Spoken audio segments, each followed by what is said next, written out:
Punjabi radio ਜੁਆ ਸੇ ਸੁਣ ਰਹੇ ਸਾਰੇ ਸਰੋਤਿਆਂ ਨੂੰ ਬਲਵਿੰਦਰ ਕੌਰ ਵੱਲੋਂ ਪਿਆਰ ਭਰੀ ਸਤਿ ਸ਼੍ਰੀ ਅਕਾਲ। ਸਰੋਤਿਓ ਪ੍ਰੋਗਰਾਮ ਖਬਰ ਤੇ ਨਜ਼ਰ ਵਿੱਚ ਸਾਡੇ ਨਾਲ ਹੁੰਦੇ ਨੇ ਬਲਤੇਜ ਪੰਨੂ ਜੀ। ਦੱਸਦੇ ਨੇ ਭਾਰਤ ਵਿੱਚ ਪੰਜਾਬ ਦੇ ਵਿੱਚ ਕੀ ਕੁਛ ਵਾਪਰਿਆ, ਸੰਘਰਸ਼ ਦੇ ਵਿੱਚ ਕੀ ਕੁਛ ਵਾਪਰਿਆ, ਕੀ ਉੱਥਲ ਪੁੱਥਲ ਹੋ ਰਹੀ ਆ। ਖਬਰਾਂ ਤੇ ਨਜ਼ਰ ਮਾਰਾਂਗੇ। ਖਬਰਾਂ ਤੋਂ ਪਹਿਲਾਂ ਧੰਨਵਾਦ ਸਾਡੇ ਸਪਾਂਸਰ ਦਾ ਜਿਨ੍ਹਾਂ ਨੇ ਇਸ ਪ੍ਰੋਗਰਾਮ ਨੂੰ ਸਪਾਂਸਰ ਕੀਤਾ, ਸਭ ਤੱਕ ਪਹੁੰਚਾਇਆ। ਖਾਲਸਾ ਇੰਸ਼ੋਰੈਂਸ ਏਜੰਸੀ ਸਾਨੂੰ ਜੇ 4082722500 ਹਰ ਇੱਕ ਤਰ੍ਹਾਂ ਦੀ ਇੰਸ਼ੋਰੈਂਸ ਕਰਦੇ ਨੇ। ਗੁਰਦੀਪ ਸਿੰਘ ਬਰਦੀਸ਼, ਕਲੋਵਸ, ਸਤਨਾਮ ਸਿੰਘ ਸ਼ੇਰਗਿੱਲ, ਸਲਮਾ ਬੀਸਲਾ ਪਰਿਵਾਰ, Manjit Singh Deewana Fresno, Gurcharan Singh Bakersfield, Zander home loan ਵਾਲੇ ਮੋਹਨ ਚੀਮਾ ਜੀ ਫਰੈਜ਼ਨੋ ਤੋਂ, ਜਿਨ੍ਹਾਂ ਨੂੰ ਤੁਸੀਂ ਕਾਲ ਕਰ ਸਕਦੇ ਹੋ 5599052575। ਵਰਿੰਦਰ ਸਿੰਘ ਬੋਰਾ ਕੈਂਟ ਤੋਂ ਬਹੁਤ ਬਹੁਤ ਧੰਨਵਾਦ ਕਰਦੇ ਹਾਂ। ਪ੍ਰੋਗਰਾਮਾਂ ਨੂੰ ਸਪਾਂਸਰ ਕਰਦੇ ਹੋ, ਸਭ ਤੱਕ ਪਹੁੰਚਾਉਂਦੇ ਸਾਡੇ ਨਾਲ ਜੁੜ ਚੁੱਕੇ ਨੇ। ਬਲਤੇਜ ਪੰਨੂ, ਸਤਿ ਸ਼੍ਰੀ ਅਕਾਲ, ਸਵਾਗਤ ਹੈ ਜੀ। ਸਤਿ ਸ਼੍ਰੀ ਅਕਾਲ ਜੀ, ਧੰਨਵਾਦ ਜੀ, ਬਹੁਤ ਮਿਹਰਬਾਨੀ। ਗੱਲ ਕਰਦੇ ਹਾਂ ਜਿਹੜਾ ਭੁਚਾਲ ਦੇ ਝਟਕੇ ਲੱਗੇ ਆ, ਬੜੀ ਜ਼ੋਰ ਦੀ ਲੱਗੇ ਆ, ਲੋਕ ਡਰਾਏ, ਲੋਕ ਘਰਾਂ ਤੋਂ ਬਾਹਰ ਆਏ। ਬਿਲਕੁਲ ਜੀ, ਇਹ ਰਾਤ ਜਿਹੜਾ ਜੀ ਇੱਥੋਂ ਮੁਤਾਬਕ ਕੋਈ 10:34 ਦੇ ਉੱਤੇ ਜਿਹੜਾ ਜੀ ਇਹ ਭੁਚਾਲ ਦੇ ਝਟਕੇ ਲੱਗੇ ਔਰ ਇੰਨੇ ਜ਼ਬਰਦਸਤ ਸੀਗੇ ਕਿ ਇੱਕ ਤੋਂ ਬਾਅਦ ਇੱਕ ਝਟਕਾ ਜਿਹੜਾ ਜੀ ਉਹ ਲੱਗਿਆ। ਕੋਈ 3 ਝਟਕੇ ਸੀਗੇ ਜਿਹੜੇ ਕਿ ਪੰਜਾਬ, ਹਰਿਆਣਾ ਅਤੇ ਦਿੱਲੀ ਤੱਕ ਜਿਹੜੇ ਉਹ ਲੱਗੇ ਔਰ ਇਹਨਾਂ ਝਟਕਿਆਂ ਦੇ ਕਰਕੇ ਡਰਦੇ ਜਿਹੜੇ ਲੋਕ ਸੀਗੇ ਜੀ ਉਹ ਬਾਹਰ ਨਿਕਲੇ। ਪੰਜਾਬ ਦੇ ਵਿੱਚ ਜਿਹੜੇ ਇਹ ਝਟਕੇ ਨੇ, ਇਹ ਰਿਐਕਟਰ ਸਕੇਲ ਦੇ ਉੱਤੇ ਜਿਹੜੇ ਕੁਛ 6.1 ਦੇ ਕਰੀਬ ਜਾਂ ਕੁਛ ਥਾਵਾਂ ਦੇ ਉੱਤੇ ਜਿਹੜਾ ਜੀ ਇਹਦੇ ਨੇੜੇ ਤੇੜੇ ਮਾਪੇ ਗਏ। ਅੰਮ੍ਰਿਤਸਰ ਜਿਹੜਾ ਸੀ ਉਹ ਜ਼ਿਆਦਾ ਹਿੱਲਿਆ ਜੀ। ਉਹਦਾ ਰੀਜ਼ਨ ਇਹ ਸੀਗਾ ਕਿ ਇਹਦਾ ਜਿਹੜਾ ਕੇਂਦਰ ਬਿੰਦੂ ਸੀਗਾ ਇਸ ਭੂਚਾਲ ਦਾ, ਉਹ ਤਾਜਿਕਸਤਾਨ ਦੇ ਵਿੱਚ ਜਿਹੜਾ ਜੀ ਉਹ ਦੱਸਿਆ ਗਿਆ, ਜਿੱਥੇ 6.3, ਜਦੋਂ ਕਿ ਕੁਝ ਜਿਹੜੀਆਂ ਖਬਰਾਂ ਨੇ ਉਹ 7 ਦੇ ਕਰੀਬ ਵੀ ਰਿਐਕਟਰ ਸਕੇਲ ਦੇ ਉੱਤੇ ਜਿਹੜੀਆਂ ਉਹ ਦੱਸਦੀਆਂ ਨੇ। ਪਹਿਲਾਂ ਜਿਹੜੀ ਜਾਣਕਾਰੀ ਸੀ ਉਹ ਇਹ ਆਉਣੀ ਸ਼ੁਰੂ ਹੋਈ ਕਿ ਇਹਦਾ ਜਿਹੜਾ ਕੇਂਦਰ ਬਿੰਦੂ ਆ ਉਹ ਅੰਮ੍ਰਿਤਸਰ ਹੈ। ਕੁਝ ਚੈਨਲਾਂ ਨੇ ਇਹ ਦਿਖਾ ਵੀ ਦਿੱਤਾ, ਪਰ ਬਾਅਦ ਦੇ ਵਿੱਚ ਇਹ ਜਾਣਕਾਰੀ ਜਿਹੜੀ ਸੀ ਉਹ ਹਟਾ ਲਈ ਗਈ, ਕਿਉਂਕਿ ਕੇਂਦਰ ਬਿੰਦੂ ਅੰਮ੍ਰਿਤਸਰ ਨਹੀਂ ਸੀਗਾ, ਬਲਕਿ ਤਜਾਕਿਸਤਾਨ ਜਿਹੜਾ ਸੀਗਾ ਜੀ ਉਹ ਸੀਗਾ। ਦਿੱਲੀ ਦੇ ਵਿੱਚ ਜਿਹੜੀਆਂ ਉੱਚੀਆਂ ਇਮਾਰਤਾਂ ਨੇ ਉਹ ਲੋਕ, ਉਹਨਾਂ ਦੇ ਵਿੱਚੋਂ ਲੋਕ ਬਹੁਤ ਤੇਜ਼ੀ ਦੇ ਨਾਲ ਜਿਹੜਾ ਜੀ ਉਹ ਬਾਹਰ ਆਏ।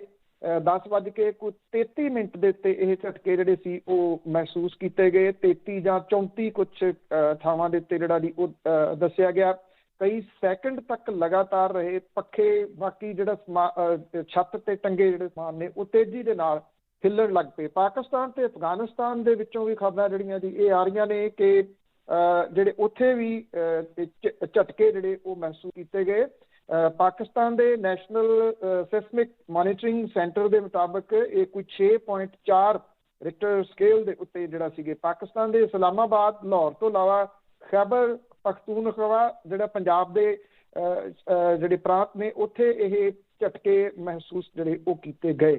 ਜੇ ਆਪਾਂ ਜਿਹੜੇ ਐਕਸਪਰਟ ਨੇ ਇਸ ਮਾਮਲੇ ਦੇ ਵਿੱਚ ਉਹਨਾਂ ਦੀ ਰਾਏ ਜਿਹੜੀ ਦੀ ਉਹ ਮੰਨੀਏ ਤਾਂ ਉਹ ਇਹ ਕਹਿੰਦੇ ਆ ਕਿ 6 ਤੋਂ ਲੈ ਕੇ 6.9 ਤੱਕ ਕੱਚੇ ਘਰ ਜਿਹੜੇ ਆ ਉਹ ਡਿੱਗ ਸਕਦੇ ਆ ਤੇ ਜਿਹੜੀਆਂ ਨੀਹਾਂ ਤੱਕ ਹਿੱਲ ਸਕਦੀਆਂ ਨੇ। 7 ਤੋਂ ਉੱਪਰ ਜਦੋਂ ਇਹ ਹੋ ਜਾਂਦਾ ਤਾਂ ਫਿਰ ਵੱਡੀਆਂ ਇਮਾਰਤਾਂ ਜਿਹੜੀਆਂ ਉਹ ਡਿੱਗ ਪੈਂਦੀਆਂ ਨੇ, ਜਿਵੇਂ ਭੁੱਜ ਦੇ ਵਿੱਚ 2001 ਦੇ ਵਿੱਚ ਔਰ ਨੇਪਾਲ ਦੇ ਵਿੱਚ 2015 ਦੇ ਵਿੱਚ ਜਿਹੜਾ ਉਹ ਹੋਇਆ ਸੀ। ਇਸ ਤੋਂ ਉੱਪਰ ਜਿਹੜਾ ਜੀ ਉਹ ਸਾਰੀ ਫਿਰ ਤਬਾਹੀ ਹੈ, ਮਤਲਬ ਕਿ ਜਿੰਨਾ ਵੀ ਆਵੇ। ਤੋ ਅਜੇ ਕੋਈ ਵਿਸਥਾਰ ਜਿਹੜਾ ਜੀ ਉਹ ਨਹੀਂ ਪਤਾ ਲੱਗ ਸਕਿਆ ਤਜਾਕਿਸਤਾਨ ਦਾ ਕਿ ਉੱਥੇ ਜਿੱਥੇ ਇਹ ਕੇਂਦਰ ਬਿੰਦੂ ਸੀਗਾ ਇਹਦਾ, ਇੱਥੇ ਉਸ ਜਗ੍ਹਾ ਦੇ ਉੱਤੇ ਕਿੰਨਾ ਕੁ ਨੁਕਸਾਨ ਜਿਹੜਾ ਉਹ ਹੋਇਆ। ਜੀ ਜੀ, ਹੋਣਾ ਨਹੀਂ ਚਾਹੀਦਾ ਵੈਸੇ। ਹਾਂਜੀ, ਅੱਗੇ ਗੱਲ ਕਰਦੇ ਹੈਗੇ ਆ। ਅੰਦੋਲਨ ਦੇ ਦੌਰਾਨ ਮਾਰੇ ਗਏ ਕਿਸਾਨਾਂ ਦਾ ਕੋਈ ਵੀ ਵੇਰਵਾ ਸਰਕਾਰ ਦੇ ਕੋਲ ਨਹੀਂ, ਖੇਤੀ ਮੰਤਰੀ ਦਾ ਕਹਿਣਾ ਹੈ। ਇਹ ਵੈਸੇ ਹੈਰਾਨਗੀ ਵਾਲੀ ਗੱਲ ਹੈ ਕਿ ਜੇ 2 ਬੰਦੇ ਰਾਜ ਸਭਾ ਦੇ ਵਿੱਚੋਂ ਰਿਟਾਇਰ ਹੋ ਕੇ ਸੁੱਖ ਸਹੂਲਤਾਂ ਮਾਣ ਕੇ ਵੱਡੀਆਂ ਕਈ ਵਰ੍ਹਿਆਂ ਤੱਕ ਉਹ ਜਾ ਰਹੇ ਆ ਔਰ ਉਹਨਾਂ ਦੀ ਪੈਨਸ਼ਨ ਪੱਕੀ ਆ, ਬਾਕੀ ਸਹੂਲਤਾਂ ਪੱਕੀਆਂ ਨੇ, ਜੇ ਨਹੀਂ ਵੀ ਰਾਜ ਸਭਾ ਦੇ ਵਿੱਚ ਆਉਂਦੇ ਉਹਨਾਂ ਦੇ ਵਾਸਤੇ ਤਾਂ ਅਥਰੂ ਨਿਕਲ ਜਾਂਦੇ ਆ। ਤੇ ਜਦੋਂ 200 ਤੋਂ ਉੱਪਰ ਕਿਸਾਨ ਜਿਹੜੇ ਸ਼ਹੀਦੀ ਪਾ ਚੁੱਕੇ, ਉਹਨਾਂ ਦੇ ਬਾਰੇ ਦੇ ਵਿੱਚ ਇੱਕ ਅੱਖਰ ਵੀ ਨਹੀਂ ਕਿਹਾ ਜਾਂਦਾ ਜੀ। ਹੈਰਾਨੀ ਵਾਲੀ ਗੱਲ ਇਹ ਕਿ ਜਦੋਂ ਕਾਂਗਰਸ ਨੇ ਬੇਸ਼ੱਕ ਜਿਹੜਾ ਜੀ ਉਹ ਲਿਆਂਦਾ ਕਿ ਅਸੀਂ 2 ਮਿੰਟ ਦੇ ਵਾਸਤੇ ਮੌਨ ਧਾਰਨ ਕਰ ਰਹੇ ਹਾਂ, ਕਾਂਗਰਸ ਵਾਲੇ ਉੱਠ ਕੇ ਖੜੇ ਹੋ ਗਏ ਤ੍ਰਿਣਮੂਲ ਕਾਂਗਰਸ ਵਾਲੇ, ਅੰਨਾ DMK, ਇਹ ਜਿਹੜੀਆਂ ਪਾਰਟੀਆਂ ਸੀਗੀਆਂ ਇਹ ਉੱਠ ਕੇ ਖੜੀਆਂ ਹੋਈਆਂ। ਜਿਹੜੇ ਭਾਰਤੀ ਜਨਤਾ ਪਾਰਟੀ ਵਾਲੇ ਸੀਗੇ ਜੀ ਉਹ ਉਸੇ ਤਰੀਕੇ ਦੇ ਨਾਲ ਬੋਲਦੇ ਰਹੇ, ਹੱਸਦੇ ਜਿਹੜਾ ਜੀ ਉਹ ਰਹੇ। ਉਹਨਾਂ ਦੀ ਸਿਹਤ ਦੇ ਉੱਤੇ ਕੋਈ ਅਸਰ ਜਿਹੜਾ ਉਹ ਨਹੀਂ ਹੋਇਆ। ਹੁਣ ਖੇਤੀਬਾੜੀ ਮੰਤਰੀ ਨਰਿੰਦਰ ਸਿੰਘ ਤੋਮਰ ਹੋਰਾਂ ਨੇ ਰਾਜ ਸਭਾ ਦੇ ਵਿੱਚ ਇੱਕ ਸਵਾਲ ਦੇ ਲਿਖਤੀ ਜਵਾਬ ਦੇ ਵਿੱਚ ਇਹ ਵੀ ਦੱਸਿਆ ਕਿ ਸਰਕਾਰ ਤੇ ਕਿਸਾਨਾਂ ਦੇ ਵਿਚਾਲੇ 11 ਗੇੜ ਦੀ ਗੱਲਬਾਤ ਹੋਈ ਆ, ਪਰ ਕੋਈ ਵੀ ਕਿਸਾਨ ਜਥੇਬੰਦੀ ਖੇਤੀ ਕਾਨੂੰਨਾਂ ਤੇ ਚਰਚਾ ਕਰਨ ਲਈ ਰਾਜੀ ਨਹੀਂ ਹੋਈ, ਸਗੋਂ ਉਹ ਇਹਨਾਂ ਕਾਨੂੰਨਾਂ ਨੂੰ ਵਾਪਸ ਲੈਣ ਤੇ ਅੜੇ ਰਹੇ। ਇਦੋਂ ਉੱਪਰ ਇਦੋਂ ਵੱਡਾ ਝੂਠ ਕੋਈ ਹੋਰ ਹੋ ਨਹੀਂ ਸਕਦਾ, ਕਿਉਂਕਿ ਇਹ ਗੱਲ ਸਭ ਨੂੰ ਪਤਾ ਹੈ ਕਿ ਜਿਹੜੇ ਇਹ ਮੰਤਰੀ ਨੇ ਉਹਨਾਂ ਨੇ ਇਹ ਕਿਹਾ ਸੀਗਾ ਕਿ ਅਸੀਂ ਕਲੌਜ਼ ਬਾਏ ਕਲੌਜ਼ ਗੱਲਬਾਤ ਕਰਨੀ ਹੈ, ਉਹਦੇ ਤੇ ਤੁਸੀਂ ਦੱਸੋ। ਕਿਸਾਨਾਂ ਨੇ ਇੱਕ ਇੱਕ ਕਲੌਜ਼ ਦੇ ਉੱਤੇ ਵਿਸਥਾਰ ਦੇ ਵਿੱਚ ਗੱਲਬਾਤ ਕੀ, ਸਰਕਾਰ ਨੂੰ ਝੂਠਿਆਂ ਕਰਤਾ। ਅੱਛਾ, ਜੇ ਮੰਨ ਲਓ ਜੇ ਇਹਦੀ ਗੱਲ ਜਿਹੜੀ ਲਿਖਤੀ ਹੈ ਖੇਤੀਬਾੜੀ ਮੰਤਰੀ ਦੀ ਉਹਨੂੰ ਮੰਨ ਲਿਆ ਜਾਵੇ ਤੇ ਫਿਰ ਸਵਾਲ ਤਾਂ ਇਹ ਬਣਦਾ ਨਾ ਜੀ, ਫਿਰ ਤੁਸੀਂ 12 ਉਹਦੇ ਵਿੱਚ ਜਿਹੜੀਆਂ ਚੇਂਜਸ ਨੇ ਉਹ ਕਰਨ ਦੇ ਵਾਸਤੇ ਕਿਉਂ ਤਿਆਰ ਹੋ ਗਏ? ਜੇ ਕਿਸਾਨਾਂ ਨੇ ਖੇਤੀ ਕਾਨੂੰਨ ਦੇ ਉੱਤੇ ਚਰਚਾ ਕਰਨ ਲਈ ਰਾਜੀ ਹੋਈ ਨਹੀਂ ਹੋਏ, ਫਿਰ ਤੁਸੀਂ 1.5 ਸਾਲ ਦੇ ਵਾਸਤੇ ਇਹਨੂੰ ਠੰਡੇ ਬਸਤੇ 'ਚ ਪਾਉਣ ਦੇ ਵਾਸਤੇ ਕਿਉਂ ਤਿਆਰ ਹੋ ਗਏ? ਉਂਝ ਹੀ ਹੋ ਗਏ ਜੀ, ਬਿਨਾਂ ਮਤਲਬ ਤੋਂ, ਬਿਨਾਂ ਗੱਲਬਾਤ ਕੀਤੇ ਤੋਂ, ਬਿਨਾਂ ਚਰਚਾ ਕਰਨ ਤੋਂ। ਐਡਾ ਵੱਡਾ ਵੀ ਜਿਹੜਾ ਜੀ ਉਹ ਝੂਠ ਬੋਲਿਆ ਜਾ ਸਕਦਾ ਆ ਲਿਖਤੀ ਰੂਪ ਦੇ ਵਿੱਚ, ਇਹ ਬਹੁਤ ਵੱਡੀ ਹੈਰਾਨਗੀ ਵਾਲੀ ਜਿਹੜੀ ਉਹ ਗੱਲ ਆ। ਉਹ ਕਹਿੰਦੇ ਜਿਹੜੇ ਕਿਸਾਨਾਂ ਦੀ ਮੌਤ ਹੋਈ ਹੈ ਇਸ ਅੰਦੋਲਨ ਦੌਰਾਨ, ਸਾਡੇ ਕੋਲੇ ਉਹਦਾ ਕੋਈ ਰਿਕਾਰਡ ਸਰਕਾਰ ਦੇ ਕੋਲੇ ਜਿਹੜਾ ਉਹ ਨਹੀਂ ਗਾ, ਨਾ ਕੋਈ ਉਹਨਾਂ ਨੂੰ ਮਦਦ ਕਰਨ ਦੀ ਜਿਹੜੀ ਆ ਕੋਈ ਗੱਲ ਸਰਕਾਰ ਨੇ ਆਖੀ। ਨਰਿੰਦਰ ਸਿੰਘ ਤੋਮਰ ਹੋਰਾਂ ਨੇ ਸੰਸਦ ਦੇ ਵਿੱਚ ਇੱਕ ਹੋਰ ਗੱਲ ਜਿਹੜੀ ਦੀ ਵੱਡੀ ਇਹ ਆਖੀ, ਪਿਛਲੇ 5 ਮਹੀਨਿਆਂ ਦੇ ਦੌਰਾਨ 7 ਕਰੋੜ 95 ਲੱਖ ਰੁਪਈਆ ਖਰਚਿਆ ਗਿਆ ਇਹਨਾਂ ਖੇਤੀ ਕਾਨੂੰਨਾਂ ਨੂੰ ਪ੍ਰਚਾਰਨ ਦੇ ਜਿਹੜਾ ਜੀ ਉਹ ਵਾਸਤੇ, ਔਰ ਮਤਲਬ ਕਿ ਲਗਭਗ 8 ਕਰੋੜ ਰੁਪਈਆ ਖਰਚ ਦਿੱਤਾ ਗਿਆ ਅਖਬਾਰਾਂ ਦੇ ਵਿੱਚ ਇਸ਼ਤਿਹਾਰ ਤੇ ਟੈਲੀਵਿਜ਼ਨ ਦੇ ਉੱਤੇ ਇਸ਼ਤਿਹਾਰ, ਬਾਕੀ ਜਿਹੜਾ ਜੀ ਉੱਥੇ ਇਸ਼ਤਿਹਾਰ ਦੇ ਕੇ ਇਹ ਦੱਸਣ ਦੇ ਵਾਸਤੇ ਵੀ ਇਹ ਕਾਨੂੰਨ ਬਹੁਤ ਜਿਹੜੇ ਉਹ ਸਹੀ ਨੇ।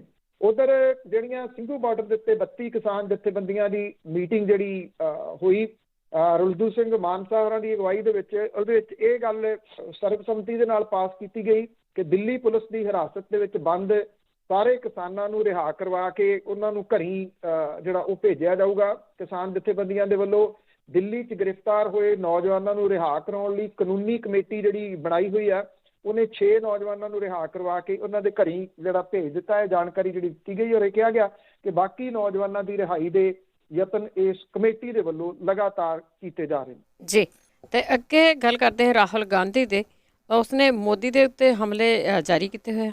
ਦੇਖੋ, ਲਗਾਤਾਰ ਜਾਰੀ ਨੇ ਜੋ ਕੁਛ ਉਹਨੇ ਲੋਕ ਸਭਾ ਦੇ ਵਿੱਚ ਜਿੰਨੇ ਤਿੱਖੇ ਲਫ਼ਜ਼ ਜਿਹੜੇ ਜੀ ਉਹ ਬੋਲੇ, ਇਹਦਾ ਜਵਾਬ ਤਾਂ ਕੋਈ ਜਿਹੜਾ ਜੀ ਉਹ ਭਾਜਪਾ ਨਹੀਂ ਆਇਆ। ਜਿਵੇਂ ਉਹਨੇ ਤਿੰਨੇ ਖੇਤੀ ਕਾਨੂੰਨਾਂ ਨੂੰ ਹਮ ਦੋ ਹਮਾਰੇ ਦੋ ਦੇ ਨਾਲ ਜਿਹੜਾ ਜੀ ਉਹ ਜੋੜਿਆ। ਉਧਰ ਰਾਜਸਥਾਨ ਦੇ ਵਿੱਚ ਜਿਹੜੀਆਂ ਮਹਾ ਪੰਚਾਇਤਾਂ ਕੀਤੀਆਂ ਜਾ ਰਹੀਆਂ ਨੇ ਕਾਂਗਰਸ ਦੇ ਵੱਲੋਂ ਵੀ, ਉੱਥੇ ਜਿਹੜਾ ਜੀ ਉਹ ਬੋਲਦਿਆਂ ਹੋਇਆਂ ਤਿੰਨਾਂ ਖੇਤੀ ਕਾਨੂੰਨਾਂ ਦੀ ਗੱਲ ਫੇਰ ਜਿਹੜਾ ਜੀ ਕਰਦਿਆਂ ਉਹਨਾਂ ਨੇ ਜਿਹੜੇ ਪ੍ਰਧਾਨ ਮੰਤਰੀ ਨੇ ਉਹਨਾਂ ਦੇ ਉੱਤੇ ਆਪਣੇ ਹਮਲੇ ਜਿਹੜੇ ਤਿੱਖੇ ਉਹ ਲਗਾਤਾਰ ਜਾਰੀ ਰੱਖੇ। ਇਹ ਕਿਹਾ ਕਿ ਤਿੰਨਾਂ ਖੇਤੀ ਕਾਨੂੰਨਾਂ ਦੇ ਨਾਲ ਉਹ ਆਪਣੇ ਦੋਸਤਾਂ ਦਾ ਰਾਹ ਪੱਧਰਾ ਕਰਨ ਦੀ ਕੋਸ਼ਿਸ਼ ਜਿਹੜੀ ਉਹ ਕਰ ਰਹੇ ਆ ਤੇ ਕਿਸਾਨਾਂ ਨੂੰ ਧਮਕੀਆਂ ਦੇ ਰਹੇ ਆ, ਪਰ ਚੀਨ ਦੇ ਸਾਹਮਣੇ ਉਹ ਡਟ ਕੇ ਖੜੇ ਨਹੀਂ ਹੋ ਸਕਦੇ। ਰਾਜਸਥਾਨ ਦੇ ਹਨੂਮਾਨਗੜ੍ਹ ਜ਼ਿਲ੍ਹੇ ਦੇ ਪਿੰਡ ਪੀਲੀ ਬੰਗਾ ਤੇ ਸ੍ਰੀ ਗੰਗਾ ਨਗਰ ਦੇ ਪਦਮਪੁਰ ਕਸਬੇ ਦੇ ਵਿੱਚ ਮਹਾ ਪੰਚਾਇਤਾਂ ਨੂੰ ਸੰਬੋਧਨ ਕਰਦਿਆਂ ਉਹਨੇ ਇਹ ਗੱਲ ਕਹੀ ਜੀ ਕਿ ਖੇਤੀ ਕਾਨੂੰਨਾਂ ਦਾ ਅਸਰ 40% ਆਬਾਦੀ ਦੇ ਉੱਤੇ ਪਊਗਾ। ਇਹ ਵੀ ਕਿਹਾ ਕਿ ਨੋਟਬੰਦੀ ਤੇ GST ਲਾਗੂ ਕਰਨ ਤੋਂ ਬਾਅਦ ਨਵੇਂ ਖੇਤੀ ਕਾਨੂੰਨ ਜਿਹੜੇ ਆ ਉਹ ਬਣਾ ਕੇ ਇਹ ਕਿਸਾਨਾਂ ਦੇ ਉੱਤੇ ਵੱਡਾ ਹਮਲਾ ਮੌਜੂਦਾ ਸਰਕਾਰ ਨੇ ਜਿਹੜਾ ਕੀਤਾ। ਔਰ ਉਹਨਾਂ ਨੇ ਇਹ ਕਿਹਾ ਕਿ ਪੂਰਬੀ ਲੱਦਾਖ ਦੇ ਵਿੱਚ ਭਾਰਤ ਚੀਨ ਦੇ ਵਿਚਕਾਰ ਫੌਜਾਂ ਪਿੱਛੇ ਹਟਾਉਣ ਲਈ ਹੋਏ ਸਮਝੌਤਾ ਜਿਹੜਾ ਸੀਗਾ, ਇਹ ਕਿਹਾ ਕਿ ਮੋਦੀ ਸਰਕਾਰ ਨੇ ਪੈਂਗੋਂਗ ਝੀਲ ਦੇ ਕੰਢਿਆਂ ਤੇ ਫਿੰਗਰ 3 ਤੇ 4 ਦੇ ਵਿਚਕਾਰਲੇ ਇਲਾਕੇ ਤੇ ਆਪਣਾ ਕਬਜ਼ਾ ਛੱਡਤਾ। ਰਾਹੁਲ ਗਾਂਧੀ ਨੇ ਕਿਹਾ ਕਿ ਉਹ ਚੀਨ ਮੂਹਰੇ ਖੜੇ ਨਹੀਂ ਹੋਣਗੇ ਪਰ ਕਿਸਾਨਾਂ ਨੂੰ ਧਮਕੀਆਂ ਦਿੰਦੇ ਨੇ।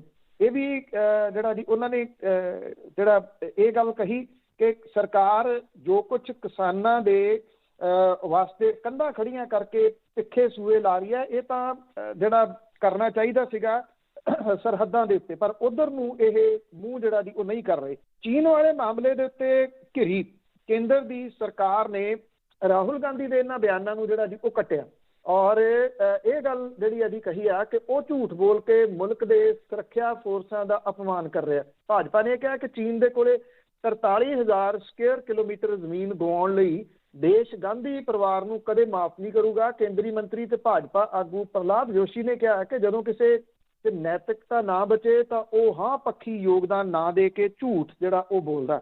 ਇਹਦੇ ਚ ਵੱਡਾ ਸਵਾਲ ਜਿਹੜਾ ਨਾ ਜੀ ਇੱਥੇ ਉੱਠ ਰਿਹਾ ਕਿ ਜਦੋਂ ਇਹ ਗੱਲ ਚੱਲੀ ਸੀਗੀ ਕਿ ਚਾਈਨਾ ਜਿਹੜਾ ਉਹ ਭਾਰਤ ਵਾਲੀ ਸਾਈਡ ਦੇ ਉੱਤੇ ਆ ਗਿਆ ਤੇ ਪ੍ਰਧਾਨ ਮੰਤਰੀ ਹੋਰਾਂ ਦਾ ਉਦੋਂ ਬਿਆਨ ਸੀਗਾ, ਨਾ ਕੋਈ ਅੰਦਰ ਜਿਹੜਾ ਆਇਆ ਨਾ ਕੋਈ ਅੰਦਰ ਆਊਗਾ, ਨਾ ਕੋਈ ਜਿਹੜਾ ਜੀ ਕਿਸੇ ਨੇ ਘੁਸਪੈਠ ਕੀਤੀ ਹੈ ਨਾ ਘੁਸਪੈਠ ਹੋਊਗੀ।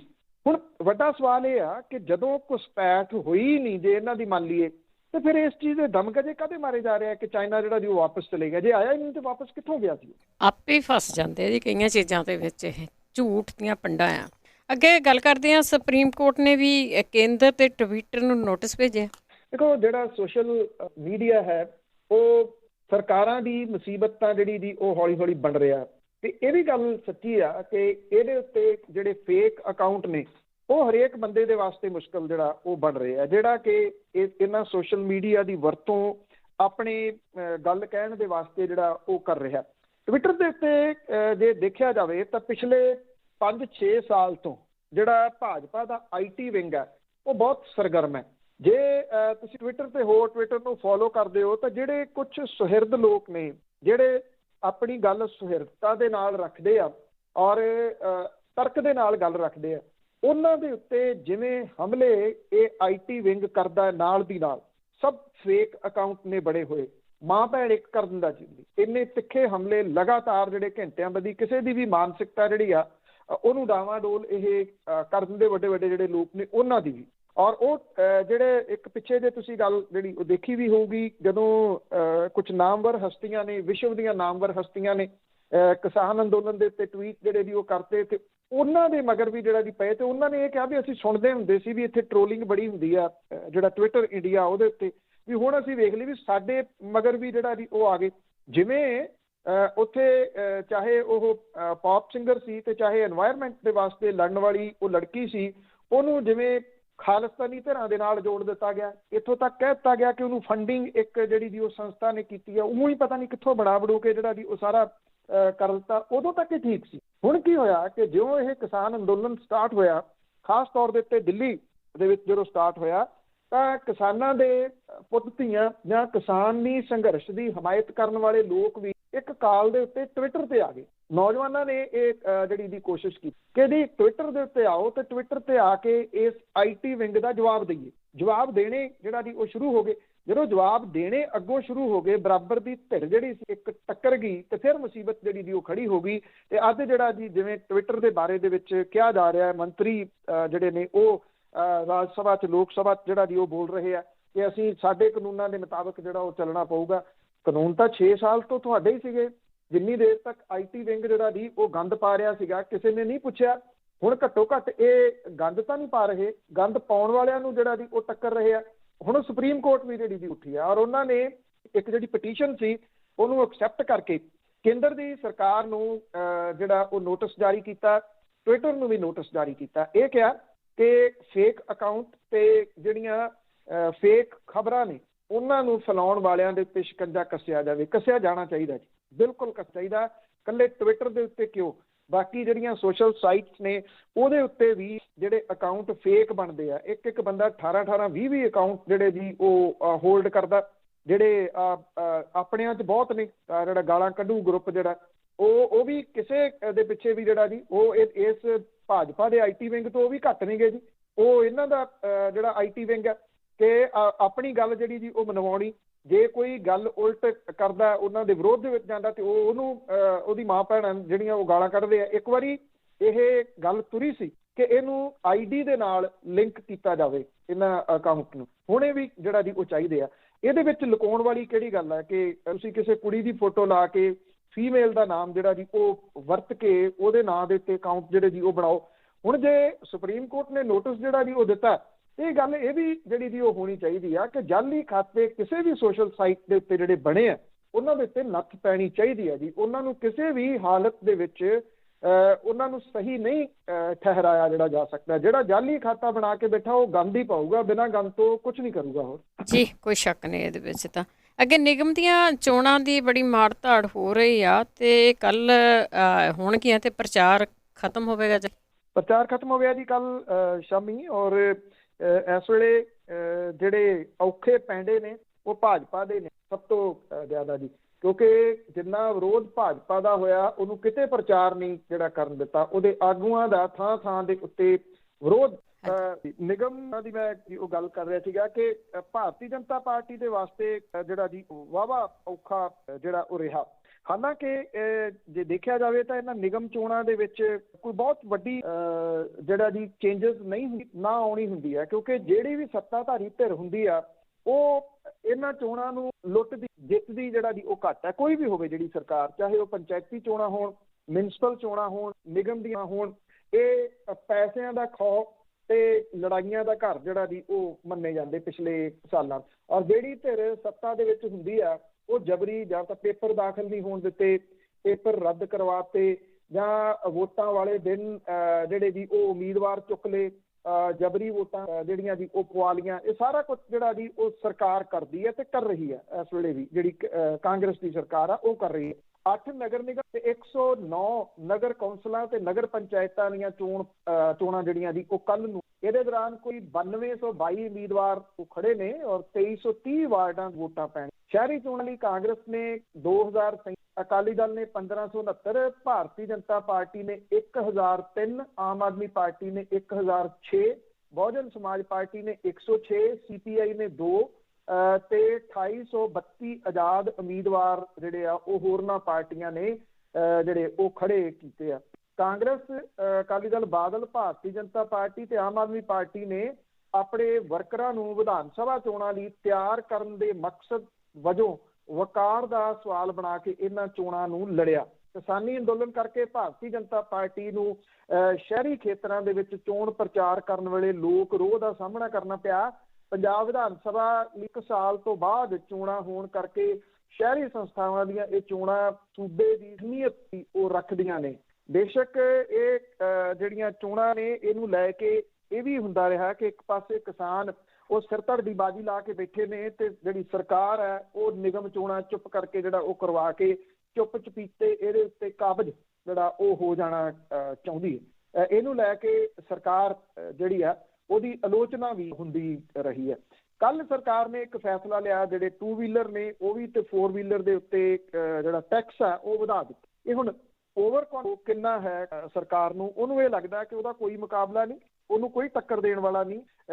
ਨਿਗਮ ਦੀਆਂ ਇਹ ਚੋਣਾਂ ਨੇ ਔਰ ਉਦੋਂ ਪਹਿਲਾਂ ਜਿਹੜਾ ਇਹ ਟੈਕਸ ਵਧਾ ਦੇਣਾ, ਇਹ ਓਵਰ ਕੌਨਫੀਡੈਂਸ ਜਿਹੜਾ ਦੀ ਉਹਦੇ ਕਰਕੇ ਹੀ ਹੋ ਰਿਹਾ। ਬਾਕੀ ਜਿਹੜੇ ਨਤੀਜੇ ਨੇ ਉਹ ਦੱਸਣਗੇ ਕਿੱਧਰ ਨੂੰ ਜਾਂਦਾ। ਨਤੀਜੇ ਕੀ ਆਉਣੇ ਆ ਮੈਂ ਤੁਹਾਨੂੰ ਸਟਾਰਟਿੰਗ ਦੇ ਵਿੱਚ ਜਿਹੜਾ ਜੀ ਦੱਸਤਾ ਕਿ ਜਿਹਦੇ ਸਰਕਾਰ ਹੁੰਦੀ ਆ ਉਹੀ ਨਿਗਮ ਚੋਣਾਂ ਹੋਣ, ਮਿਊਨਿਸਪਲ ਚੋਣਾਂ ਹੋਣ, ਸਰਪੰਚੀ ਚੋਣਾਂ ਹੋਣ, ਉਹ ਉਹਨਾਂ ਨੂੰ ਜਿੱਤਦਾ ਨਹੀਂ ਜੀ, ਲੁੱਟਦਾ। ਜੀ ਬਹੁਤਾ ਕੰਮ ਤਾਂ ਇਹੀ ਹੁੰਦਾ ਆ। ਅੱਗੇ ਉਹ ਲੜਕੀ ਨੌਦੀਪ ਦੀ ਗੱਲ ਕਰੀਏ, ਜਿਹੜੀ ਰਿਪੋਰਟਰ ਸੀਗੀ ਤੇ ਉਸ ਨੂੰ ਫੜ ਲਿਆ ਸੀ, ਤਾਂ ਉਸੇ ਹੁਣ ਦੂਜੇ ਕੇਸ ਦੀ ਸੁਣਵਾਈ ਸ਼ੁਰੂ। ਨੌਦੀਪ ਕੌਰ ਜਿਹੜੀ ਇਹਦੀ ਮਜ਼ਦੂਰ ਅਧਿਕਾਰ ਸੰਗਠਨ ਜਿਹੜਾ ਉਹਦੀ ਅਹਿਮ ਮੈਂਬਰ ਆ ਔਰ ਮਜ਼ਦੂਰਾਂ ਦੇ ਹੱਕਾਂ ਦੇ ਵਾਸਤੇ ਉਹ ਲੜਦੀ, ਆਪਣੀ ਆਵਾਜ਼ ਬੁਲੰਦ ਕਰਦੀ ਹੈ। ਉਹਨੂੰ ਜਿਹੜਾ ਜੀ ਕਥਿਤ ਜਬਰੀ ਵਲੀ ਕੇਸ ਦੇ ਵਿੱਚ ਜ਼ਮਾਨਤ ਮਿਲ ਗਈ ਔਰ ਅਜੇ ਉਹ ਜੇਲ੍ਹ ਤੋਂ ਬਾਹਰ ਨਹੀਂ ਆਈ, ਅਜੇ ਉਹਨੂੰ ਕੁਝ ਸਮਾਂ ਲੱਗੂਗਾ। ਪਰ ਇੰਨਾ ਜ਼ਰੂਰ ਹੈ ਅਗਲੇ ਕੁਝ ਦਿਨਾਂ ਤੋਂ ਬਾਅਦ ਨੌਦੀਪ ਕੌਰ ਦੀ ਰਿਹਾਈ ਦੇ ਵਾਸਤੇ ਉਮੀਦ ਹੈ ਪੂਰੀ ਕਿ ਰਸਤਾ ਜਿਹੜਾ ਜੀ ਉਹ ਖੁੱਲ ਜੂਗਾ। ਦੂਸਰੀ ਜਿਹੜੀ ਉਹਦੇ ਉੱਤੇ ਦੂਜਾ ਕੇਸ, ਉਹਦੇ ਉੱਤੇ ਅੱਜ ਜਿਹੜੀ ਆ ਉਹ ਸੁਣਵਾਈ ਹੋਊਗੀ ਤੇ ਇਹਨੂੰ 28 ਦਸੰਬਰ ਉਹ ਕੁੰਡਲੀ ਪੁਲਿਸ ਸਟੇਸ਼ਨ ਦੇ ਵਿੱਚ ਇੱਕ ਕੇਸ ਜਿਹੜਾ ਜੀ ਇਹ ਦਰਜ ਕੀਤਾ ਗਿਆ ਸੀਗਾ। ਅੱਜ ਜਿਹੜੀ ਸੁਣਵਾਈ ਹੋਊਗੀ ਇਹਦੇ ਤੀਸਰਾ ਕੇਸ ਉਹਦੇ ਉੱਤੇ ਹੈਗਾ ਜੀ ਤੇ 307 ਲੱਗੀ ਹੋਈ ਹੈ ਧਾਰਾ, ਕਿ ਜਿਹੜੇ ਇੱਕ ਦੀ ਮਾਲਕ ਨੇ ਉਹਨਾਂ ਦੇ ਘਰ ਦੇ ਮੂਹਰੇ ਜਾ ਕੇ ਮੁਜ਼ਾਹਰਾ ਕੀਤਾ ਸੀਗਾ, ਉਹਦੇ 'ਚ 307 ਜਿਹੜੀ ਜੀ ਇਹਨੂੰ ਲਵਾ ਦਿੱਤੀ। ਔਰ ਪੰਜਾਬ ਰਾਜ ਮਹਿਲਾ ਕਮਿਸ਼ਨ ਦੀ ਚੇਅਰਪਰਸਨ ਹੈ ਮਨੀਸ਼ਾ ਗੁਲਾਟੀ, ਉਹਨੇ 15 ਤਰੀਕ ਨੌਦੀਪ ਨੂੰ ਕਰਨਾਲ ਦੀ ਜੇਲ੍ਹ ਦੇ ਵਿੱਚ ਮਿਲਣ ਦੀ ਗੱਲ ਜਿਹੜੀ ਜੀ ਆਖੀ ਕਿ ਉਹ ਜਾ ਕੇ ਉਹਨੂੰ ਮਿਲੂਗੀ। ਹਰਿਆਣਾ ਰਾਜ ਮਹਿਲਾ ਕਮਿਸ਼ਨ ਇਹਦੇ ਵਿੱਚ ਜਿਹੜਾ ਜੀ ਡਾਇਰੈਕਟਰ ਜਨਰਲ ਨੂੰ ਲਿਖਤੀ ਹਦਾਇਤਾਂ ਜਾਰੀ ਕਰਦਿਆਂ ਨੌਦੀਪ ਲਈ ਕਾਨੂੰਨੀ ਸਹਾਇਤਾ ਤੇ ਉਹਦੀ ਸੁਰੱਖਿਆ ਨੂੰ ਯਕੀਨੀ ਬਣਾਉਣ ਦੇ ਵਾਸਤੇ, ਕਿਉਂਕਿ ਮਾਮਲਾ ਭਖ ਗਿਆ। ਡੀਜੀ ਜਿਹੜਾ ਤਰਜਮਾਨ ਹੈ ਉਹਨੇ ਇਹ ਗੱਲ ਕਹੀ ਆ ਕਿ 15 ਫਰਵਰੀ ਜਿਹੜਾ ਜੀ ਉਹ ਇਹਦੇ ਉੱਤੇ ਇਹ ਮੀਟਿੰਗ ਦੇ ਵਿੱਚ ਜ਼ਰੂਰੀ ਪ੍ਰਬੰਧ ਜਿਹੜੇ ਜੀ ਉਹ ਕੀਤੇ ਜਾਣਗੇ। ਜਦੋਂ ਇਹ ਮਨੁੱਖੀ ਅਧਿਕਾਰ ਤੇ ਜਿਹੜੇ ਵੂਮਨ ਕਮਿਸ਼ਨ ਹੈ ਉਹਨਾਂ ਨੇ ਜਿਹੜਾ ਜੀ ਉਹ ਜਾਣਾ। ਇਹਦੇ ਵਿੱਚ ਪੰਜਾਬ ਦੇ ਜਿਹੜੇ ਵਕੀਲ ਜਿਹੜਾ ਇੱਕ ਬਹੁਤ ਵੱਡਾ ਗਰੁੱਪ ਖੜਾ ਹੋਇਆ ਇਸ ਵੇਲੇ, ਜਿਹੜੇ ਦਿੱਲੀ ਦੇ ਵਿੱਚ ਫੜੇ ਗਏ ਆ ਉਹਨਾਂ ਦੀ ਰਿਹਾਈ ਦੇ ਵਾਸਤੇ ਯਤਨ ਕਰ ਰਹੇ ਆ, ਉਹਨਾਂ ਦੀ ਟੀਮ ਦੇ ਅਹਿਮ ਪਾਰਟ ਜਿਹੜੇ ਜੀ ਬਹੁਤ ਸੀਨੀਅਰ 2 ਵਕੀਲ ਨੇ ਜੀ, RS ਚੀਮਾ ਤੇ ਦੂਸਰੇ ਰਾਜਵਿੰਦਰ ਸਿੰਘ ਬੈਂਸ। ਰਾਜਵਿੰਦਰ ਸਿੰਘ ਬੈਂਸ ਸਾਬਕਾ ਜਸਟਿਸ ਅਜੀਤ ਸਿੰਘ ਬੈਂਸ ਹੋਰਾਂ ਦੇ ਬੇਟੇ ਨੇ, ਮਨੁੱਖੀ ਅਧਿਕਾਰਾਂ ਦੇ ਵਾਸਤੇ ਲਗਾਤਾਰ ਪਰਿਵਾਰ ਹੈ। ਇਹਨਾਂ ਦੋਨਾਂ ਨੇ ਜਿਹੜਾ ਜੀ ਇਹ ਕੇਸ ਦੀ ਪੈਰਵਾਈ ਕਰ ਰਹੇ ਨੇ ਨੌਦੀਪ ਵਾਲੇ ਦੀ। ਜਦੋਂ ਏਡੇ ਵੱਡੇ ਨਾਮ ਨੇ ਅਦਾਲਤ ਦੇ ਵਿੱਚ ਜਾ ਕੇ ਜਿਹੜਾ ਜੀ ਉਹ ਖੜੇ ਹੁੰਦੇ ਆ ਤੇ ਬਿਨਾਂ ਕਿਸੇ ਸ਼ੱਕ ਦੇ ਇਹ ਮਾਮਲਾ ਜਿੰਨਾ ਉੱਭਰਿਆ, ਜਿਹੜੇ ਲੋਕ ਇਹਦੇ ਵਾਸਤੇ ਫਿਕਰਮੰਦ ਨੇ, ਕਿਉਂਕਿ ਨੌਦੀਪ ਕੌਰ ਜਿਹੜੀ ਹੈ ਜੀ ਉਹ ਇੱਕ ਬਹੁਤ ਆਮ ਮਜ਼ਦੂਰ ਪਰਿਵਾਰ ਦੇ ਘਰ ਦੀ ਬੱਚੀ ਆ ਔਰ ਉਹ ਮਜ਼ਦੂਰਾਂ ਦੇ ਹੱਕਾਂ ਦੇ ਵਾਸਤੇ ਲੜਦੀ ਆ। ਬੇਸ਼ੱਕ ਉਹਦੇ ਕੋਈ ਮਾਮਲਾ ਜਿਹੜਾ ਜੀ ਇਹ ਕਿਸਾਨ ਅੰਦੋਲਨ ਦੇ ਨਾਲ ਜੁੜਿਆ ਹੋਇਆ ਨਹੀਂਗਾ, ਪਰ ਕਿਉਂਕਿ ਉਹ ਮਜ਼ਦੂਰਾਂ ਦੇ ਹੱਕਾਂ ਦੀ ਗੱਲ ਕਰਦੀ, ਇਸ ਕਰਕੇ ਮਾਮਲਾ ਉੱਭਰ ਗਿਆ ਔਰ ਉਹਦੀ ਜਿਹੜੀ ਅਰੈਸਟ ਉਹ ਸਿੰਘੂ ਬਾਰਡਰ ਤੇ ਉਹ ਪਾਈ ਗਈ ਸੀ, ਤਾਂ ਕਰਕੇ ਇਹ ਮਾਮਲਾ ਉੱਭਰ ਗਿਆ। ਔਰ ਇਹ ਜਿਹੜੀ ਅੱਜ ਸੁਣਵਾਈ ਹੋਣੀ ਹੈ ਜਾਂ ਜਿਹੜੀ, ਕਿਉਂਕਿ ਜਿਹੜਾ 307 ਹੈ ਉਸ ਮਾਮਲੇ ਦੇ ਵਿੱਚ ਜਿਹੜੀ ਡਿਸਟ੍ਰਿਕਟ ਕੋਰਟ ਹੈ ਉਹਦੇ ਚ ਉਹਦੀ ਜ਼ਮਾਨਤ ਅਰਜ਼ੀ ਰੱਦ ਹੋ ਚੁੱਕੀ ਆ, ਉਹ ਹੋਣੀ ਆ ਹਾਈ ਕੋਰਟ ਹੁਣ ਜਿਹੜੀ ਦੀ ਸੁਣਵਾਈ। ਤੇ ਇਸ ਕਰਕੇ ਇਹ ਮਾਸਟਰ ਨੇ ਜੀ 2 ਜਿਹੜੇ ਹਾਈ ਕੋਰਟ ਦੇ, ਤੋ ਇਸ ਕਰਕੇ ਉੱਥੋਂ ਵੀ ਪੂਰੀ ਉਮੀਦ ਹੈ ਕਿ ਜਿੰਨਾ ਇਹ ਮਾਮਲਾ ਭੱਕ ਗਿਆ ਉਹਨੂੰ ਉੱਥੋਂ ਵੀ ਜ਼ਮਾਨਤ ਜਿਹੜੀ ਆ ਉਹ ਮਿਲ ਸਕਦੀ ਆ। ਇੱਕ ਗੱਲ ਜਿਹੜੀ ਜ਼ਰੂਰ ਚੰਗੀ ਰਹੀ ਕਿ ਲੋਕਾਂ ਨੇ ਇਸ ਮਾਮਲੇ ਦੇ ਉੱਤੇ, ਆਪਾਂ ਮੀਡੀਆ ਦੀ ਗੱਲ ਕਰਕੇ ਹਟੇ ਹਾਂ, ਸੋ ਮੀਡੀਆ ਦੇ ਉੱਤੇ ਬਹੁਤ ਮਾਮਲਾ ਨੌਦੀਪ ਕੌਰ ਵਾਲਾ ਜਿਹੜਾ ਜੀ ਉਹ ਭਖਿਆ ਤੇ ਉਸ ਮਾਮਲੇ ਦੀ ਵਜ੍ਹਾ ਕਰਕੇ ਹੀ ਹੈ ਕਿ ਉਹ ਵਕੀਲ ਜਿਹੜੇ ਇੱਕ ਪੇਸ਼ੀ ਦਾ ਕਈ ਲੱਖ ਰੁਪਈਆ ਜਿਹੜਾ ਜੀ ਉਹ ਲੈਂਦੇ ਆ, ਇਹ ਲੋਕ ਮਨੁੱਖੀ ਅਧਿਕਾਰਾਂ ਦਾ ਮਾਮਲਾ ਸਮਝਦਿਆਂ ਹੋਇਆਂ ਮੂਹਰੇ ਆਏ ਤੇ ਉਹਦੀ ਮਦਦ ਕਰ। ਜੀ ਜੋ ਕਿ ਚੰਗੀ ਗੱਲ ਹੈ। ਅੱਗੇ ਮਹਾਂ ਪੰਚਾਇਤਾਂ ਦੀ ਜੇ ਗੱਲ ਕਰੀਏ, ਉਹਨਾਂ ਨੇ ਫਿਰ ਹਰਿਆਣਾ ਹਿਲਾਇਆ। ਜਿਹੜੀਆਂ ਮਹਾਂ ਪੰਚਾਇਤਾਂ ਨੇ ਇਸ ਵੇਲੇ ਥਾਂ ਦੇ ਉੱਤੇ ਹੋ ਰਹੀਆਂ ਨੇ, ਬਿਨਾਂ ਕਿਸੇ ਸ਼ੱਕ ਦੇ ਜੋਸ਼ ਭਰ ਰਹੀਆਂ ਕਿਸਾਨਾਂ ਦੇ ਵਿੱਚ, ਬਾਕੀ ਜਿਹੜੇ ਜੀ ਵਰਗ ਉਹਨਾਂ ਦੇ ਵਿੱਚ। ਜਿਹੜੀ ਮਹਾਂ ਪੰਚਾਇਤ ਆ ਜੀ, ਮੈਂ ਅੱਗੇ ਵੀ ਕਿਹਾ ਕਿ ਉਹਦੇ ਵਿੱਚ ਹਰ ਵਰਗ ਆਉਂਦਾ, ਕਿਉਂਕਿ ਜਦੋਂ ਇਹ ਕਹਿ ਦਿੱਤਾ ਜਾਂਦਾ ਵੀ ਉਹਦੇ 'ਚ ਸ਼ਾਮਲ ਹੋਣਾ ਤੇ ਫਿਰ ਕੋਈ ਜਿਹੜਾ ਨਾ ਨਹੀਂ ਕਰਦਾ। ਇੱਕ ਕਲਚਰ ਹੈ ਇਹ ਹਰਿਆਣੇ ਦਾ, ਉੱਤਰ ਪ੍ਰਦੇਸ਼ ਦਾ, ਰਾਜਸਥਾਨ ਦਾ। ਜਿਹੜੇ ਦੂਜੇ ਵਰਗ ਨੇ ਉਹਨਾਂ ਨੂੰ ਇਹ ਗੱਲ ਸਮਝ ਆਉਣ ਲੱਗੀ ਹੈ ਕਿ ਜਿਹੜੇ ਇਹ ਕੋਈ ਸਿਰਫ ਕਿਸਾਨਾਂ ਦੇ ਉੱਤੇ ਅਸਰ ਨਹੀਂ ਇਹਨਾਂ ਨੇ ਪਾਉਣਾ, ਇਹਦੇ ਨਾਲ ਆਮ ਜਿਹੜਾ ਬੰਦਾ ਹੈ ਉਹਦੀ ਰਸੋਈ ਦਾ ਸਾਰਾ ਜਿਹੜਾ ਜੀ ਢਾਂਚਾ ਉਹ ਵਿਗੜ ਜਾਣਾ, ਇੰਨੀ ਕੁ ਮਹਿੰਗਾਈ ਜਿਹੜੀ ਆ ਉਹ ਹੋ ਜਾਣੀ ਹੈ। ਤਾਂ ਉਹ ਇਸ ਕਰਕੇ ਇਹਦੇ ਵਿੱਚ ਜੇ ਸ਼ਮੂਲੀਅਤ ਆ ਉਹ ਡੇ ਬਾਈ ਡੇ ਵੱਧਦੀ ਤੁਰੀ ਜਾ ਰਹੀ ਹੈ। ਔਰ ਇਹ ਵੀ ਪਹਿਲੀ ਵਾਰੀ ਹੋ ਰਿਹਾ, ਇਹ ਪੰਜਾਬ ਤੋਂ ਸ਼ੁਰੂਆਤ ਹੋਈ ਸੀਗੀ। ਜਿਹੜੀਆਂ ਔਰਤਾਂ ਨੇ ਉਹਨਾਂ ਦਾ ਇਸ ਮੋਰਚੇ ਆਉਣਾ, ਔਰ ਪੰਜਾਬ ਦੇ ਵਿੱਚ ਤਾਂ ਇਸ ਮੋਰਚੇ ਦੇ ਵਿੱਚ ਔਰਤਾਂ ਦੀ ਸ਼ਮੂਲੀਅਤ ਇੱਕ ਬਹੁਤ ਵੱਡਾ ਰੋਲ ਬਣ ਕੇ ਉੱਭਰੀ। ਚਾਹੇ ਅੱਜ ਜਿਹੜਾ ਜੀ ਇੱਥੇ ਟੋਲ ਪਲਾਜ਼ਿਆਂ ਦੇ ਉੱਤੇ ਪੰਜਾਬ ਦਿਆਂ ਦੇ ਉੱਤੇ ਬੈਠਣਾ ਹੋਵੇ, ਬਾਕੀ ਥਾਂ ਦੇ ਉੱਤੇ ਮੋਰਚਾ ਲਾਉਣਾ ਹੋਵੇ, ਜਾਂ ਫਿਰ ਜਿਹੜਾ ਜੀ ਇੱਥੇ ਪਿੱਛੇ ਘਰਾਂ ਨੂੰ ਸੰਭਾਲਣਾ ਹੋਵੇ, ਜ਼ਮੀਨਾਂ ਨੂੰ ਸੰਭਾਲਣਾ ਹੋਵੇ, ਔਰ ਔਰਤ ਦਾ ਜਿਹੜਾ ਰੋਲ ਆ ਉਹ ਕਦੇ ਵੀ ਮਨਫੀ ਕਰਕੇ ਨਹੀਂ ਵੇਖਿਆ ਜਾ ਸਕੂਗਾ ਜਦੋਂ ਵੀ ਇਸ ਸੰਘਰਸ਼ ਦੀ ਗੱਲ ਹੋਊਗੀ। ਇਹਨੇ ਇੱਕ ਜਿਹੜੀ ਪਾਵਰ ਹੈ, ਇੱਕ ਤਾਕਤ ਹੈ, ਇੱਕ ਜੋਸ਼ ਜਿਹੜਾ ਉਹ ਹਰਿਆਣੇ ਦੇ ਵਿੱਚ ਵੀ ਔਰਤਾਂ ਨੂੰ ਦਿੱਤਾ ਜੀ। ਬਹੁਤ ਸਾਰੀਆਂ ਮਹਾਂ ਪੰਚਾਇਤਾਂ ਪਿਛਲੇ ਸਮਿਆਂ 'ਚ ਹੁੰਦੀਆਂ ਰਹੀਆਂ ਨੇ ਖਾਪਾਂ ਦੀਆਂ। ਜਿਹੜੀਆਂ ਖਾਪ ਪੰਚਾਇਤਾਂ ਦੇ ਇਹ ਮਹਾਂ ਪੰਚਾਇਤਾਂ ਨੇ, ਉਹਦੇ ਵਿੱਚ ਹਰਿਆਣੇ ਦੇ ਵਿੱਚ ਔਰਤਾਂ ਦੀ ਐਡੀ ਸ਼ਮੂਲੀਅਤ ਅੱਜ ਤੱਕ ਕਦੇ ਨਹੀਂ ਪਹਿਲਾਂ ਵੇਖੀ ਗਈ। ਇਹਦਾ ਵੀ ਕ੍ਰੈਡਿਟ ਜਿਹੜਾ ਜੀ ਉਹ ਪੰਜਾਬ ਦੀ ਔਰਤ ਨੂੰ ਜਾਂਦਾ ਹੈ ਕਿ ਉਹਨੇ ਇਹ ਜੋਸ਼ ਜਿਹੜਾ ਉਹ ਭਰਿਆ। ਦਲਾਲ ਖਾਪ 84 ਦੇ ਵੱਲੋਂ ਇਹ ਬੇਰੀ ਰੋਡ ਬਹਾਦਰਗੜ੍ਹ ਦੇ ਵਿੱਚ ਜਿਹੜੀ ਉਹ ਕਿਸਾਨ ਮਹਾਂ ਪੰਚਾਇਤ ਕੀਤੀ ਗਈ ਸੀਗੀ, ਔਰ ਇਹਦੇ ਵਿੱਚ ਜਿਹੜੇ ਕਿਸਾਨ ਆਗੂ ਸੀ, ਖਾਸ ਤੌਰ ਤੇ ਰਕੇਸ਼ ਟਕੈਤ ਹੋਰਾਂ ਨੇ ਇਹ ਗੱਲ ਕਹੀ ਕਿ ਕਿਸਾਨ ਮੁੜਨ ਵਾਲੇ ਨਹੀਂ, 3 ਖੇਤੀ ਕਾਨੂੰਨ, MSP ਜਦੋਂ ਤੱਕ ਗਰੰਟੀ ਜਿਹੜੀ ਦੀ ਉਹ ਨਹੀਂ ਮਿਲਦੀ। ਇਹ ਕਿਹਾ ਕਿ ਇਹ ਹੁਣ ਸਰਕਾਰ ਦੇ ਉੱਤੇ ਹੈ ਕਿ ਉਹਨੇ ਕਿੰਨਾ ਚਿਰ ਇਸ ਮਸਲੇ ਦੇ ਉੱਤੇ ਲਾਉਣਾ, ਕਿੰਨਾ ਲੰਮਾ ਉਹਨੇ ਸੰਘਰਸ਼ ਚਲਾਉਣਾ ਹੈ। ਉਹ ਕਹਿੰਦੇ ਸਾਡੇ ਵੱਲੋਂ ਜਿਹੜੀ ਆ ਉਹ ਫੁੱਲ ਤਿਆਰੀ ਹੈ। ਇਹ ਵੀ ਪੁੱਛਿਆ ਗਿਆ ਕਿ ਤੁਸੀਂ ਇਹ ਕਿਉਂ ਕਹਿੰਦੇ ਹੋ ਕਿ 2 ਅਕਤੂਬਰ ਤੱਕ ਦਾ ਸਮਾਂ ਜਿਹੜਾ ਜੀ ਉਹ ਦੇ ਦਿੱਤਾ। ਉਹ ਕਹਿੰਦੇ ਵੀ ਸਾਡੇ ਵੱਡੇ ਵਡੇਰੇ ਬਜ਼ੁਰਗ ਕਹਿੰਦੇ ਹੁੰਦੇ ਆ ਵੀ ਚਲੋ ਜੇ ਫੈਸਲਾ ਐਤਕੀ ਸਿਆਲ 'ਚ ਨਹੀਂ ਹੋਇਆ ਤੇ ਅਗਲੇ ਸਿਆਲ 'ਚ ਹੋ ਜਾਊਗਾ। ਉਹ ਕਹਿੰਦੇ ਹੁਣ ਆ ਗਈ ਗਰਮੀ ਤੇ ਅਸੀਂ ਤਾਂ ਅਗਲੇ ਸਿਆਲ ਤੱਕ ਜਿਹੜਾ ਜੀ ਉਹਦਾ ਇੰਤਜ਼ਾਮ ਕਰਕੇ ਬੈਠੇ ਆ ਵੀ ਬਿਠਾਈ ਰੱਖੋ ਕਿੰਨੀ ਦੇਰ ਤੁਸੀਂ ਜਿਹੜਾ ਉਹ ਬਿਠਾਉਣਾ। ਇਹਦੇ ਵਿੱਚ ਡਾਕਟਰ ਦਰਸ਼ਨਪਾਲ ਔਰ ਗੁਰਨਾਮ ਸਿੰਘ ਚੜੂਨੀ, ਰਜਿੰਦਰ ਸਿੰਘ, ਜੋਗਿੰਦਰ ਸਿੰਘ ਉਗਰਾਹਾਂ, ਯੁੱਧਵੀਰ ਸਿੰਘ ਜਿਹੜੇ ਜੀ ਉਹਨਾਂ ਸਾਰਿਆਂ ਨੇ ਸੰਬੋਧਨ ਜਿਹੜਾ ਉਹ ਕੀਤਾ। ਇਹਨਾਂ ਸਾਰੀਆਂ ਜਿਹੜੀਆਂ ਮਹਾਪੰਚਾਇਤਾਂ ਹੋ ਰਹੀਆਂ ਨੇ ਉਹਦੇ ਵਿੱਚ ਇਹ ਵੀ ਜਿਹੜਾ ਦੀ ਇੱਕ ਵੱਡੀ ਗੱਲ ਹੈ ਕਿ ਜਿਹੜੀਆਂ 40 ਜਿਹੜੀਆਂ ਸੰਸਥਾਵਾਂ ਇਕੱਠੀਆਂ ਨੇ, ਕਿਸਾਨ ਜਥੇਬੰਦੀਆਂ ਇਕੱਠੀਆਂ ਨੇ, ਉਹਨਾਂ ਦੇ ਅਹਿਮ ਆਗੂ ਜਿਹੜੇ ਜੀ ਉਹ ਸਾਂਝੇ ਤੌਰ ਦੇ ਉੱਤੇ ਇਹਨਾਂ ਸਟੇਜਾਂ ਤੋਂ ਸੰਬੋਧਨ ਜਿਹੜਾ ਉਹ ਕਰ ਰਹੇ ਆ ਔਰ ਬਿਨਾਂ ਕਿਸੇ ਸ਼ੱਕ ਦੇ ਸਰਕਾਰ ਦੇ ਉੱਤੇ ਲਗਾਤਾਰ ਦਬਾਅ ਜਿਹੜਾ ਜੀ ਇਹਨਾਂ ਮਹਾਪੰਚਾਇਤਾਂ ਦੀ ਵਜ੍ਹਾ ਕਰਕੇ ਵੱਧ ਰਿਹਾ। ਜੀ ਉਹ ਤੇ ਹੈ। ਅਖੀਰ ਦੇ ਵਿੱਚ ਗੱਲ ਕਰਦੇ ਹਾਂ ਸਮੇਧ ਸੈਣੀ ਦੀ, ਉਸ ਨੂੰ ਦੂਜੇ ਕੇਸ ਦੇ ਵਿੱਚ ਵੀ ਸੰਮਨ ਜਾਰੀ। ਦੇਖੋ ਕਿਸੇ ਸਮੇਂ ਤੂਤੀ ਬੋਲਦੀ ਰਹੀ ਆ ਇੱਕ ਸਿਆਸੀ ਪਰਿਵਾਰ ਦੇ ਖਾਸਮ ਖਾਸ ਸਮੇਧ ਸੈਣੀ ਹੋਰਾਂ ਦੀ। ਕੀ ਕੁਝ ਹੋਇਆ ਸਾਰੇ ਲੋਕ ਜਿਹੜਾ ਜੀ ਉਹ ਜਾਣਦੇ ਆ ਕਿ ਕਿਸ ਕਿਸਮ ਦੇ ਨਾਲ ਉਹਦੀ ਤੂਤੀ ਬੋਲਦੀ ਰਹੀ, ਕਿੰਨੀ ਦਹਿਸ਼ਤ ਰਹੀ। ਅੱਜ ਜਿਹੜਾ ਜੀ ਬੇਸ਼ੱਕ ਕੋਈ ਇਹ ਕਹੇ ਕਿ ਇਹ ਪਤਾ ਨਹੀਂ ਅੰਜਾਮ ਤੱਕ ਪਹੁੰਚਦੇ ਨੇ, ਕੇਸ ਨਹੀਂ ਪਹੁੰਚਦੇ, ਕੀ ਆ, ਪਰ ਜਿਹੜਾ ਚੱਕਰਵਿਊ ਆ ਉਹ ਤਾਂ ਜਿਹੜਾ ਜੀ ਉਹ ਗਿੜ ਰਿਹਾ ਨਾ। ਚਾਹੇ ਉਹ ਮੁਲਤਾਨੀ ਕੇਸ ਹੋਵੇ, ਚਾਹੇ ਬਹਿਬਲ ਕਲਾਂ ਵਾਲਾ ਜਿਹੜਾ ਜੀ ਉਹ ਕੇਸ ਹੋਵੇ, ਚਾਹੇ ਕੋਟਕਪੂਰਾ ਵਾਲਾ ਜਿਹੜਾ ਉਹ ਕੇਸ ਹੋਵੇ। ਬਹਿਬਲ ਕਲਾਂ ਗੋਲੀ ਕਾਂਡ ਦੇ ਵਿੱਚ ਉਹਦੇ ਅਦਾਲਤੀ ਸੰਮਨ ਜਾਰੀ ਹੋਣ ਤੋਂ ਬਾਅਦ ਫਿਰ ਵਾਰੰਟ ਜਾਰੀ ਹੋ ਗਏ, ਜ਼ਮਾਨਤ ਮਨਜ਼ੂਰ ਨਹੀਂ ਹੋਈ। ਹੁਣ ਉਹਨੂੰ ਇੱਕ ਹੋਰ ਝਟਕਾ ਜਿਹੜਾ ਜੀ ਉਹ ਲੱਗਿਆ।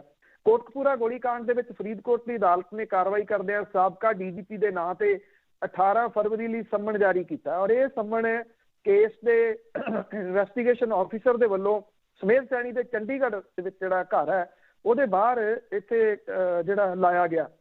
ਬਹਿਬਲ ਕਲਾਂ ਗੋਲੀ ਕਾਂਡ ਦੇ ਮਾਮਲੇ ਦੇ ਵਿੱਚ ਸਮੇਧ ਸੈਣੀ ਤੇ ਪਰਮਰਾਜ ਉਮਰਾ ਨੰਗਲ ਦੇ ਖਿਲਾਫ ਸੰਮਨ ਜਾਰੀ ਕੀਤੇ ਗਏ ਨੇ। 9 ਫਰਵਰੀ ਨੂੰ ਉਹਨਾਂ ਨੂੰ ਪੇਸ਼ ਹੋਣ ਲਈ ਕਿਹਾ ਗਿਆ ਸੀਗਾ।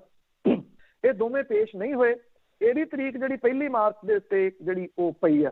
ਇਸ ਤੋਂ ਬਾਅਦ ਇਹਨਾਂ ਦੋਨਾਂ ਨੇ ਫਰੀਦਕੋਟ ਦੇ ਜਿਹੜੇ ਸੈਸ਼ਨ ਜੱਜ ਨੇ ਉਹਨਾਂ ਦੀ ਅਦਾਲਤ ਦੇ ਵਿੱਚ ਜ਼ਮਾਨਤ ਦੀਆਂ ਅਰਜ਼ੀਆਂ ਲਾਈਆਂ ਸੀਗੀਆਂ।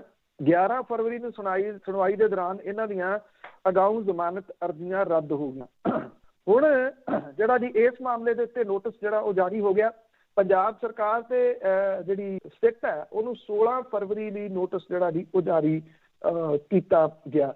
ਸੋ ਮੁਸ਼ਕਿਲਾਂ ਨੇ ਦੇਖੋ ਇਹ, ਔਰ ਇਹ ਵੀ ਇੱਕ ਤਰੀਕਾ ਹੀ ਹੁੰਦਾ ਜੇ ਇਹਨੂੰ ਸਮਝਣਾ ਜਿਹੜਾ ਜੀ ਹੋਵੇ ਤਾਂ, ਕਿ ਸਦਾ ਸਮਾਂ ਇੱਕੋ ਜਿਹਾ ਨਹੀਂ ਰਹਿੰਦਾ।